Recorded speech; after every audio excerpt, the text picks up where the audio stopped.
So talking about BlackRock and the power they yield is surfacing some anti-Semitism in my comments. So I just want to talk about it carefully. Yes, Jewish names are overrepresented in high finance. The Rothschilds established transborder banking in Europe. The Warburg family helped establish the Federal Reserve. The Schiff family, Kuhn, Loeb & Co. The Goldman Sachs family. The Lehman family, like Lehman Brothers 2008 crash. The Loeb family, the Oppenheimer family. BlackRock, Larry Fink, Robert Capito. Goldman Sachs, David Solomon. Lloyd Blankfein, Gary Cohen. JP Morgan Chase, Jamie Dimon is Jewish as well, Greek Jewish. Citigroup, Sanford Weill, Robert Rubin, Morgan Stanley's John Mack. The Federal Reserve has had 5 Jewish chairs. Soros, Eichen, Schwarzman. Yes, Jewish names are overrepresented in the highest echelons of finance. But why?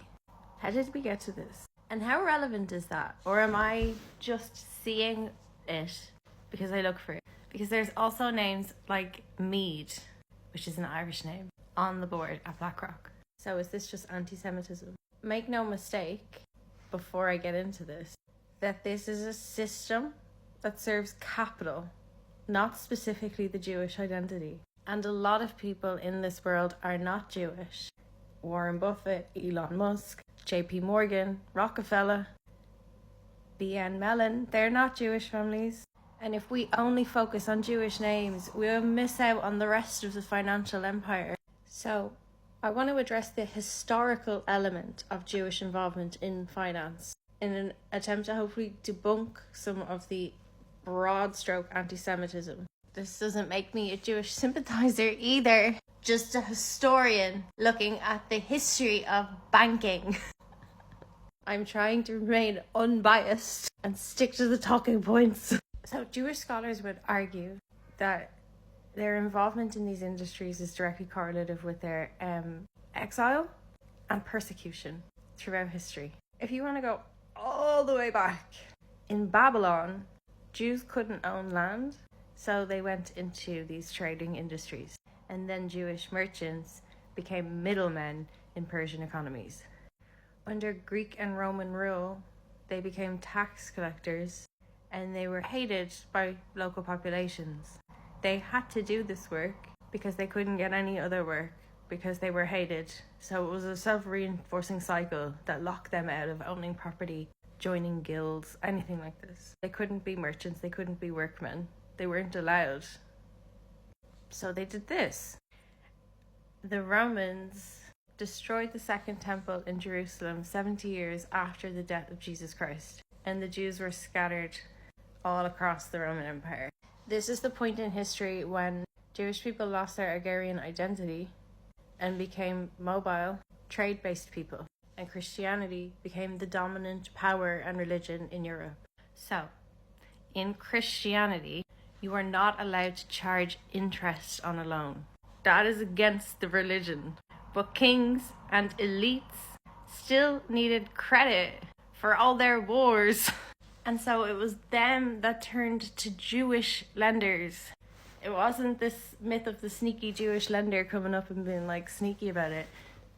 They had pigeonholed them into this role in society that they were unable to break out of for centuries. And then when they became useful to kings, they were used by them and then usually cast aside. So what would happen would be that a king would borrow off a Jewish lender and then be too in debt to them and then turn against them and either have them killed or exiled or turn the population against them. In 1290, Jews were expelled by King Edward I after he borrowed a load of money off them and then decided to wipe out the debt. In France in 1306 and in 1394, they were kicked out again and their debts were erased. And in Spain in 1492, the Inquisition targeted Jews because they wanted to get debts to the monarchy erased. Do you see the pattern? Rulers borrowed money off Jewish bankers and then got in over their heads and turned the population against the lenders to get their debts erased. After centuries of expulsion and persecution, Jewish financial families learned a lesson, and the Rothschild pioneered international finance. Having branches in different cities across Europe meant that no one ruler could wipe them out or erase the debt. This has started a legacy of financial power among Jewish families. It started as a survival strategy, but it gave them a leg up. In medieval Europe, Jewish bankers were scapegoats. They only had a place in society because kings wanted to use them to get around a Christian loophole. Over the centuries, though, finance became a key power structure. Modern finance systems grew out of these earlier banking systems, but today's financial empire is not religious.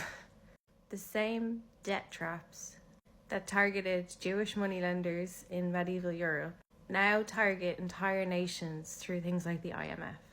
The ultimate move was to create an institution that rulers couldn't afford to destroy. So instead of loaning directly to kings, they'd finance the nobility, the military, the merchant class, everyone who holds power. That made the banking system essential to trade. They would issue letters of credit, stabilize currencies, ensure that commerce could function. They created a system where expelling financiers would collapse the economy itself. Once embedded, financiers introduced perpetual debt.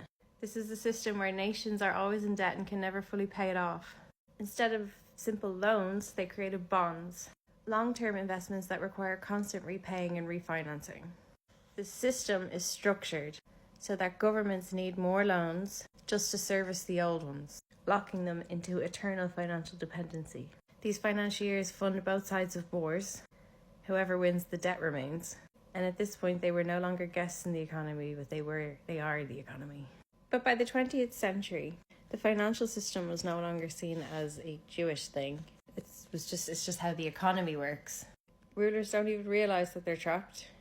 They see the system as natural and necessary, and they defend it themselves, arguing that free markets and investment banks are essential for prosperity. So the original architects fade into the background, their names lost to history, hidden behind institutions, hedge funds, and faceless corporations. But they created a system that is designed to perpetually extract wealth. The thing is that nowadays, focusing on Jewish names alone is a dead end. The real enemy is financial imperialism. The system now operates way beyond any one family or any one Jewish name. And it doesn't really have ties to Judea religiously.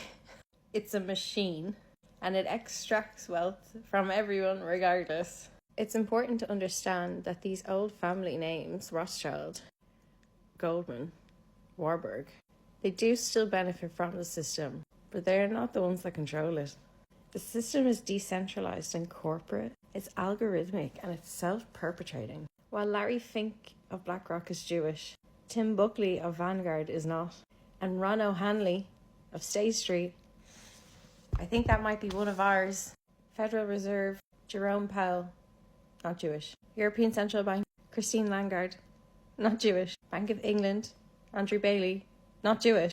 And the Bank of International Settlements, which we will get into, Augustin Karstein, not Jewish. Central banks can create and manipulate money itself. And these institutions are all about controlling economies through policies and manipulation and financial coercion. Even if Jewish financiers helped build the system in the past, today's system is a decentralized corporate empire, stuck in a loop of self-reinforcing corporate influence. And algorithmic trading firms are what dominate Wall Street these days. The financial elites control the money, control the narrative. Jewish presence in finance is historically real, though we need to move past the anti-Semitism, because in a multi-ethnic, multinational corporate machine, this really doesn't matter. If every Jewish CEO was replaced tomorrow, nothing would change. It is a corporate empire with no allegiance to any one people, nation, or faith. We are all getting screwed.